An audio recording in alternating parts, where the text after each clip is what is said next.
Launch Family podcast, where we make sense of modern parenting one real conversation at a time. I'm your host, Jessica Shelley, mom of six, and a former teacher, and your trusted friend helping you cut through the noise of today's parenting overload.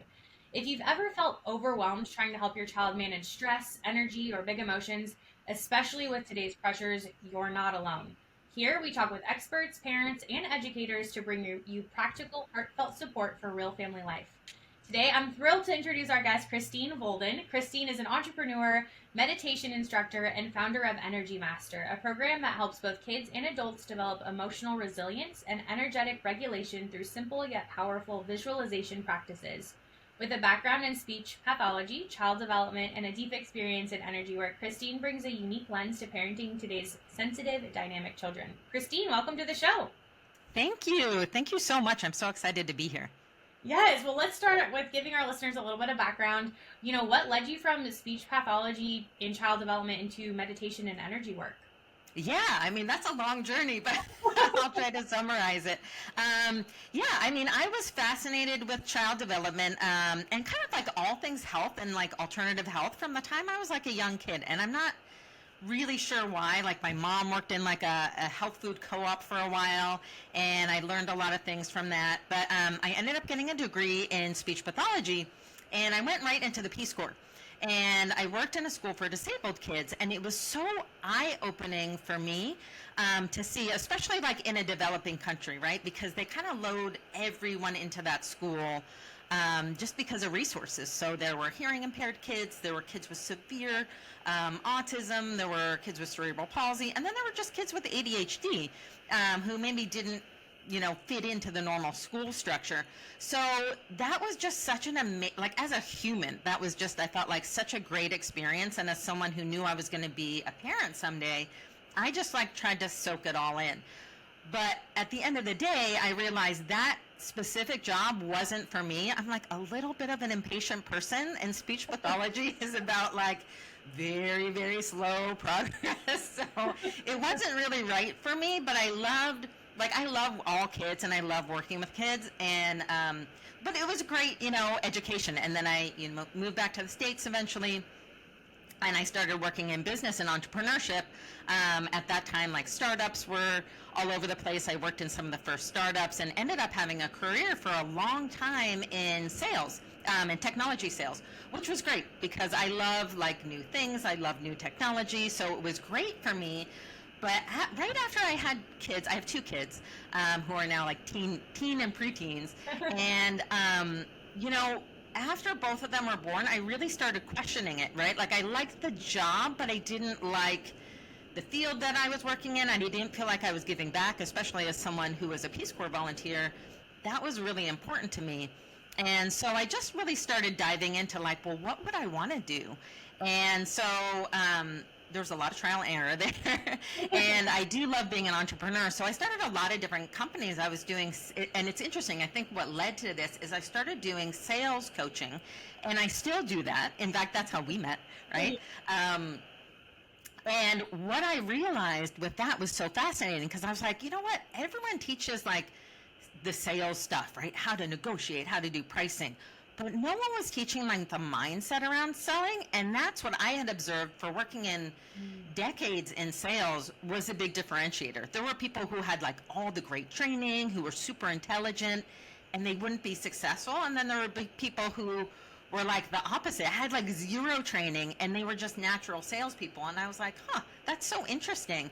And so I realized like, a lot of it's their mindset. And so people would ask me like, well, how do I develop the right mindset, or how do I build confidence? And I'm like, yeah, great question. I don't, and I had to really spend a lot of time thinking about that. And at the end of the day, that comes down to your energy, which is made up of a couple different things, right? And I always say it's the way you manage it, right? Some people are super sensitive. Some people classify themselves as like highly sensitive people. Some people just classify themselves as introverts or extroverts. And I myself am an introvert, so I really noticed that. And I noticed, other people's energy like really affects me. So that was one part of it. And then the other part is really the programming that we get. And we all get programmed from society, from our parents, from any organization that we're part of, from media, right? And especially as an introvert, and seeing my kids in the school system, I saw how much like bias there were around certain types of people. There was this great book called Quiet by Susan Cain, and it's all about introverts. I forget the subtitle of the book, but I remember buying that for a bunch of the administrators in my kids' elementary school, because it's about how there's this bias for extroverted people in society. And they were all so grateful. So years later, people were like, "Oh, I remember you bought me that book, and it was so helpful." So anyway, that's a very long, not short story of how I started studying energy work. Yeah, and you had mentioned like you're a mom yourself, and so when you're kind of going through this, I assume you're maybe working with your kids too, or kind of testing things out on yourself and your family. Yeah. What are some of those personal experiences that you've had raising teenagers that have influenced your development of the energy mastery program or approach for families? Yeah, well, I mean, I do want to say the first thing, like I can't, and I think any parent knows this. You can't force your kids to want to be into something. So trust me, I've tried, and sometimes they're open to it a little bit, sometimes they're not, and I just have to kind of be okay with that. So I really, the biggest thing for me is I really try to lead by example and do my own things and manage my own energy, and just hope that my kids are like paying attention a tiny bit. And then occasionally, they'll ask me questions, but often than not, if I give a suggestion, they're really not interested, and that might be their age. But I will say some of the biggest experiences happened during COVID, when we were all kind of in lockdown. Like, I live in California, and I know every area is different, but people were very, very conservative during COVID. Like, we were kind of like isolated, and we didn't have a lot of interaction with people, and there was a lot of fear. And so it was really interesting. Like, my kids had developed this, we called it a prayer. And I was raised religious, but I didn't really love the churches that I found in my community. There was nothing bad about them, but they just didn't really fit what I wanted. But I wanted my kids to have some kind of spiritual practice. So we started doing this prayer, and it's so interesting because I teach this to kids and adults differently.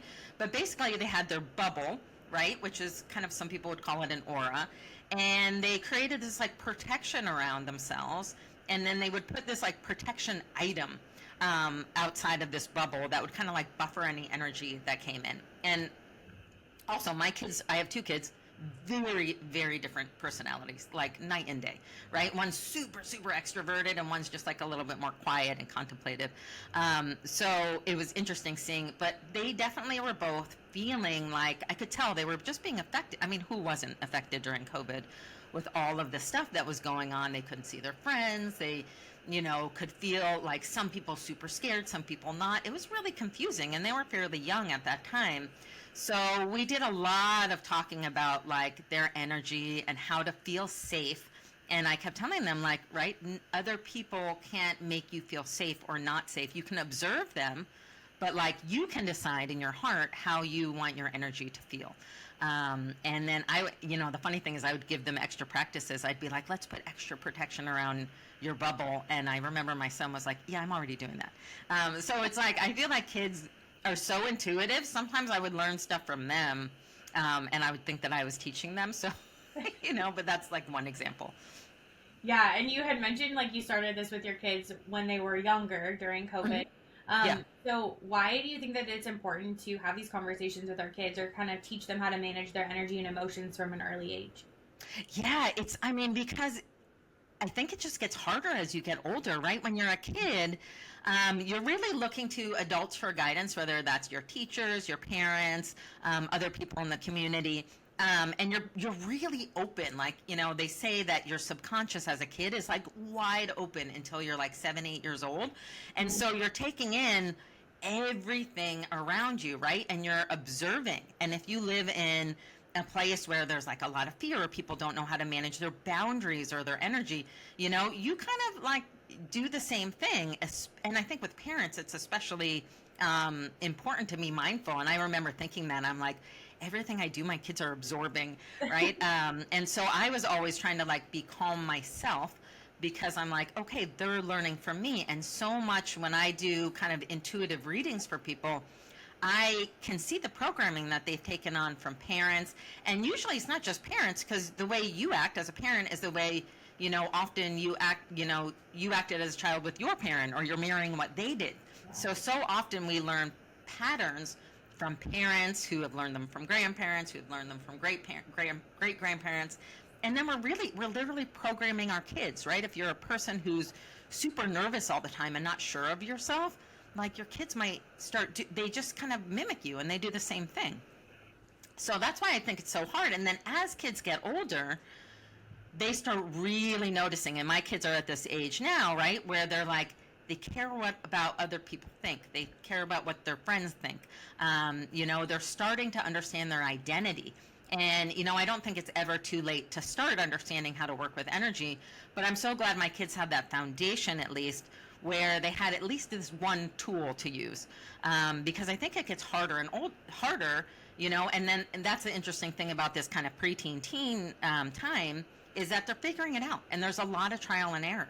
And I just want them to have, and everything I teach with Energy Mastery is about tools. Like, I want them to have tools to use. So if they feel uncomfortable or they're trying to figure something out, they just have something that they can rely on, that helps them feel a little bit more confident. Yeah, and then for families that may not be doing some of these things, or maybe they are and they just don't realize it, what are some of those simple strategies that parents can use to maybe notice their child's energy might be overwhelming, or like, what's the next step? What's the first step? Yeah, great question. I think the first step is really to be quiet and observe. So often as parents, we want to like give advice or fix things or do something, right? And sometimes you just have to sit back and let your child make their own mistakes and observe them and see like what's going on. And instead of telling them like, hey, and I just want to say, I don't do this perfectly by any means, but I, ask your kids questions, when they come home and they say like, oh, I had this really difficult situation, instead of saying like, oh, I'm so sorry, or, oh, that's not that bad. It's like, ask questions about it. How does that make you feel? And that's the biggest thing, because sometimes, and I think so many of us are just not emotionally fluent in like the language.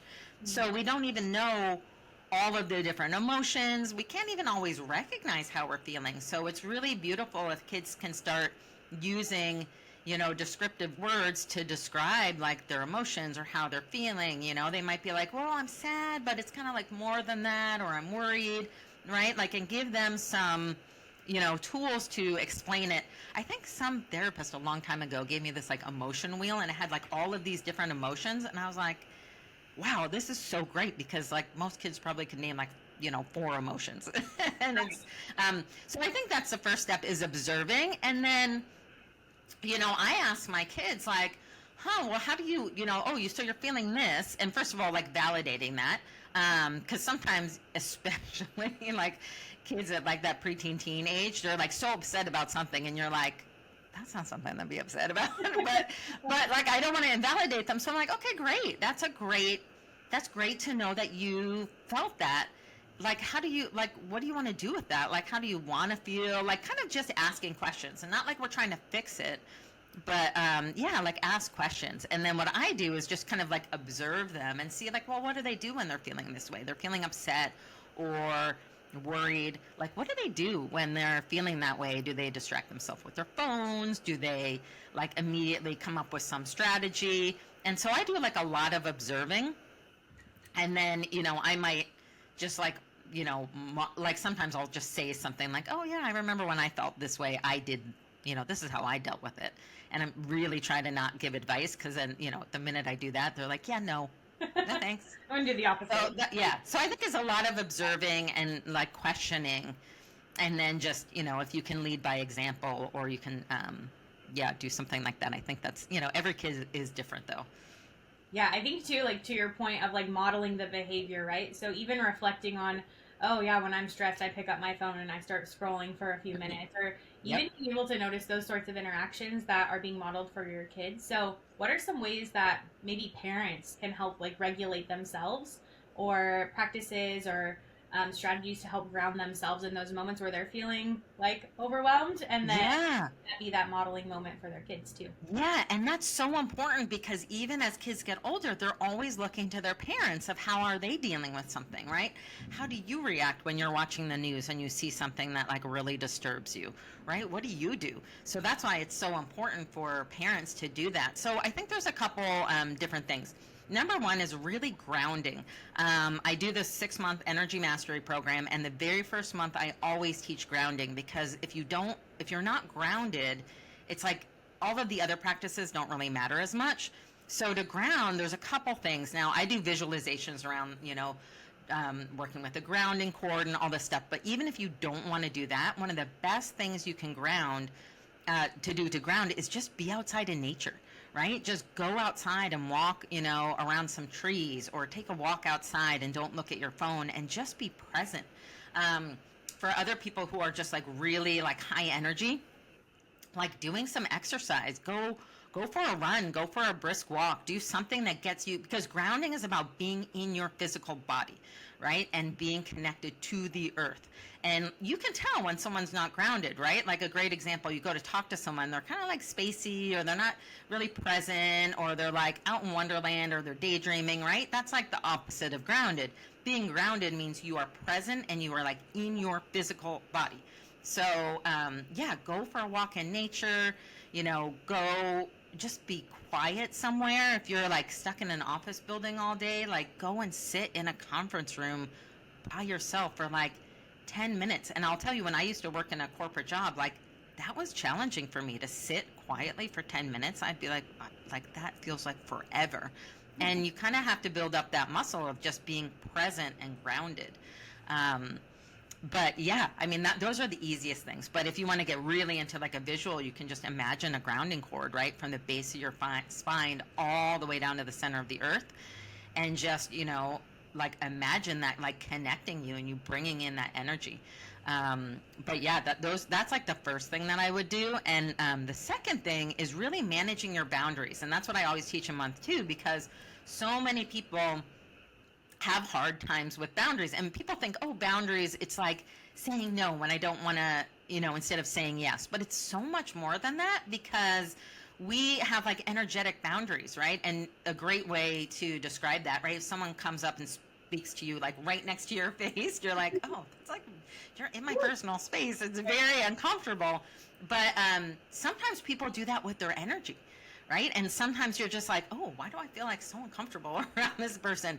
It's because their energy is interfering with yours, and maybe you guys run your energy differently. And that's why I talk a lot about introverts and extroverts, especially because I'm an introvert. I really notice if someone's really extroverted, I'm like, ooh, like calm down a little. But they're not doing anything. They're just being themselves, and that's fine. Like the world needs introverts and extroverts. We balance each other.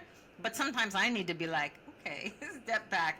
And so I just imagine that same bubble or aura, and sometimes I'll imagine, oh, I'm going to push it out a little bit because like I need a little extra space around this person. So, visualizing things like, your aura, and just like, creating some separation in between a person can really help. And that's why most of the things I teach are like visual tools. Like, okay, and it sounds so silly, but I've worked with people for so long and in so many different ways that people are like, oh my God, this works. This is like, I can't believe it. All I have to do is imagine it. And I'm like, yeah, like, because you're managing your energy. Everything, there's this quote someone said, people say Albert Einstein said it. I don't know if he did. And he says, like, everything is energy. That's all there is, right? And it's true, right? Everyone has the power to manage their own energy. What are you most excited about offering to parents through the updated energy mastery programs that you're providing? Well, I'm excited. Yeah, I'm excited to teach. More about what you do. Yeah, I'm excited to teach like more parents. Actually, I'm trying to think. Everyone but one person in my current group are parents.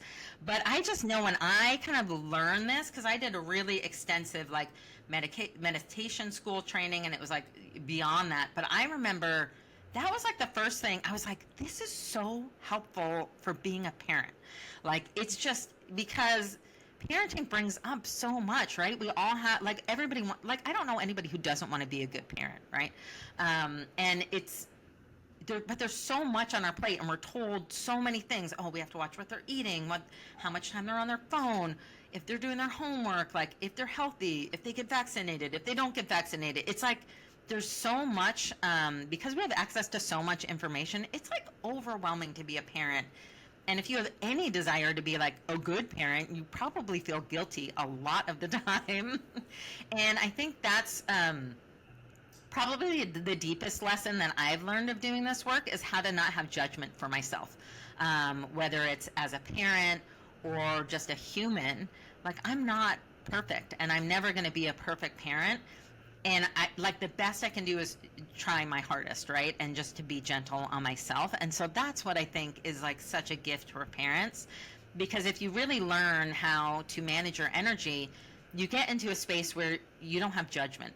And it's very obvious to see our judgment about other people. And, most kind of self-aware people are like, oh, yeah, I kind of judge that person.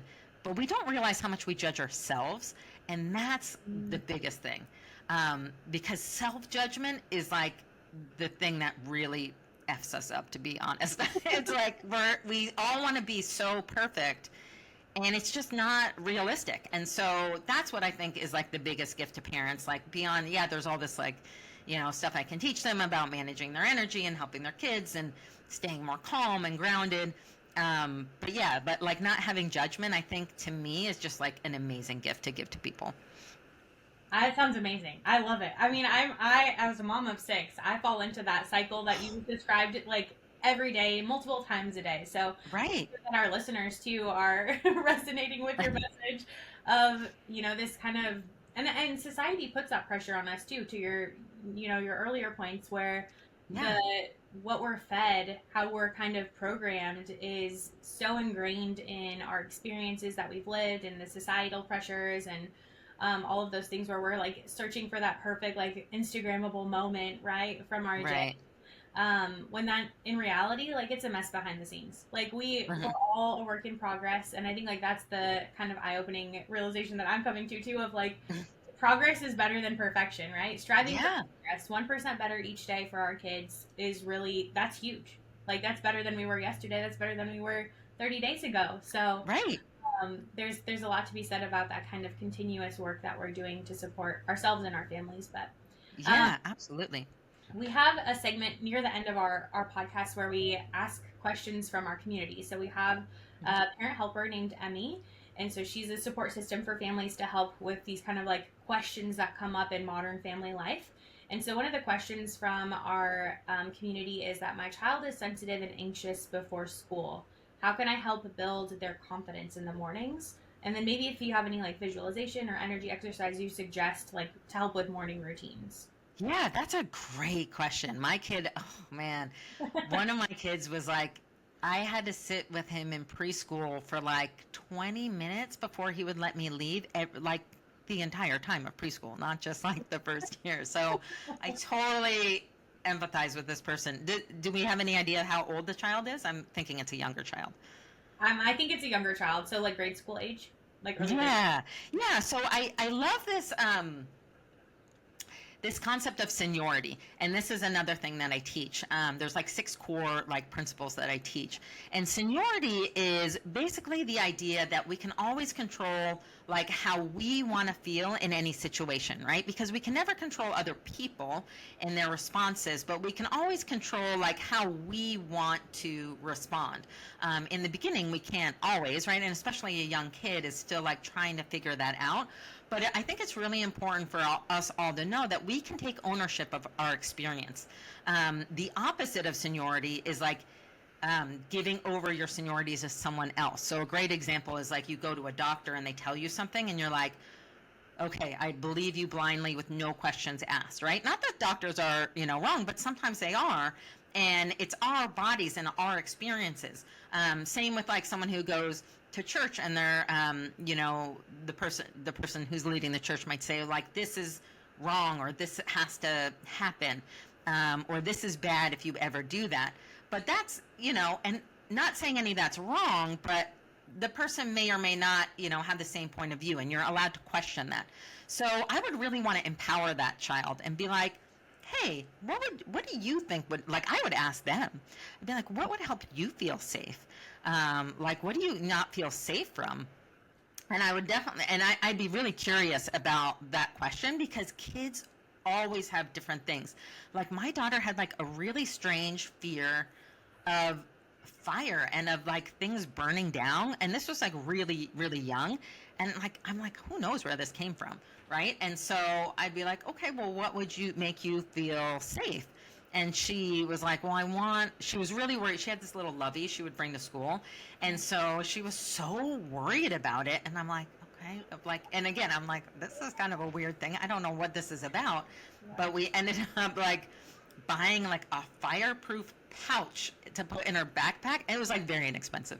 But I was like, I wanted to validate her. I'd be like, okay, is this going to make you feel comfortable? So you don't always have to do that, but I like to validate their feelings, kind of understand. And then I would say, two things. Number one, teaching them a really basic grounding exercise. Like, oh my God, if you imagine you're like a tree and you're so strong. And like the cool thing about trees is like they talk to all the other trees. And if they're feeling worried, they might send energy through the roots to another tree, and that tree might give them support. So I would tell them, and I used to tell my son this. There's this amazing book called like The Kissing Hand, and that's such a good book. I think I know that book by heart because I read it every single morning when I was waiting for my son. And the whole story is like, we all have to do things that we don't want to do sometimes. And I would just like, and then the mama raccoon kisses the little boy on the palm of his hand, and I would kiss my son's hand, and I'd be like, you can hold that on your heart, and I'm always with you. So I'm like there with you, supporting you. And I would tell my son that. I'd be like, anytime you're worried, like, feel your heart. My heart is connected to yours the same way the trees are all connected. And so if you send me saying like, hey, I'm worried, just send me that energy through your heart. I'm going to send you back love. And you just have to feel that. And so that's kind of like one of the things I would do with grounding, because you can't, like with kids, you have to give them like kind of a more visual thing. And then I would teach them the bubble exercise too. I'd be like, you have your own bubble right around you, and it's yours. No one has to get in. That's your energy. You can let things in. You can let love in. You can let hugs in. You can let good stuff in. But you don't have to let in anything you don't want. So if you feel something uncomfortable, because kids are so intuitive, they pick up on like the very, very slightest energy around them. So there could be another kid who doesn't know how to manage their energy. It could be a teacher who's in a bad mood, right? So I'd be like, you protect yourself. And this was great because I always use a rose for protection for adults, because it's like kind of the universal sign for the soul. But I used to let my kids, I'd be like, you pick your protection item.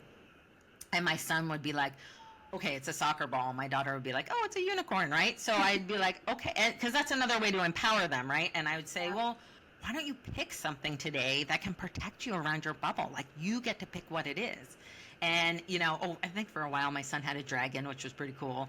But like, and it just gives them their own way to protect it. But those are the things that I would do with my kids. And it's such a common thing. And I think it's really important to validate that because that child is picking up the energy, and like we all have that ability, but we program it out of ourselves, and kids are so magical that they like feel that. So that's an amazing gift for that kid. And any highly sensitive person or child, I just want to I just think it's so important to understand like that's a skill and that's a gift. It's not a bad thing. You just have to learn how to manage it. I love it. I can't wait to have this conversation with my kids. Like, I want to put this into practice. Christine, before we close out today, is there anything else that you want to share with the audience?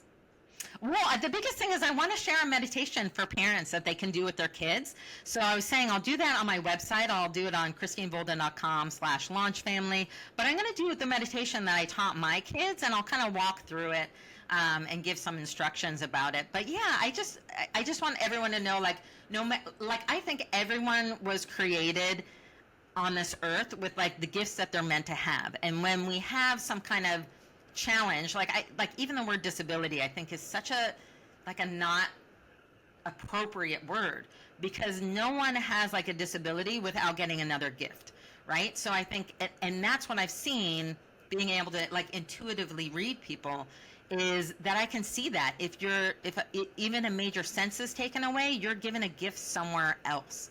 And even if it's a minor thing, so it is always balanced out, and you just have to accept it. So I always say no one's in a situation where it's, like you weren't given another gift. So I always say, like, no matter who you are, you have the power to manage your own energy, and you're given gifts to do that. Like, you were born with certain gifts. So, like, I'd love to help people explore them. So, I work with people one-on-one, and I do courses. My new energy mastery program is going to come out. And then I'm starting a bunch of workshops. So I'm excited to do one just for parents, because I think it's just such a needed thing. And what we learn, I always say, how you do one thing is how you do everything. So learning how to manage our kids, if that's what motivates you, or manage your own energy, is going to help you in every other part of your life. So if it's helping your kids that gets you into it, if it's being an entrepreneur and learning to sell that gets you into it, at the end of the day, it's all the same tools. So yeah, whatever works for you is great. So I guess that's it. Christine, thank you so much for sharing your wisdom, tools, and personal experiences with us today. The heart-centered approach to the energy and mindset, emotional resilience is such a breath of fresh air for today's parents. Like, just that we can all take a deep breath. It's okay. It's about progress over perfection, right? Yep. If you love today's conversation, be sure to subscribe, leave a review, and check out the links in the show notes for Christine's new offerings, including a special guided meditation gift for Launch Family listeners. Until next time, remember that you're not alone, and parenting doesn't have to be a solo mission. We're here with you, cheering you on every step of the way.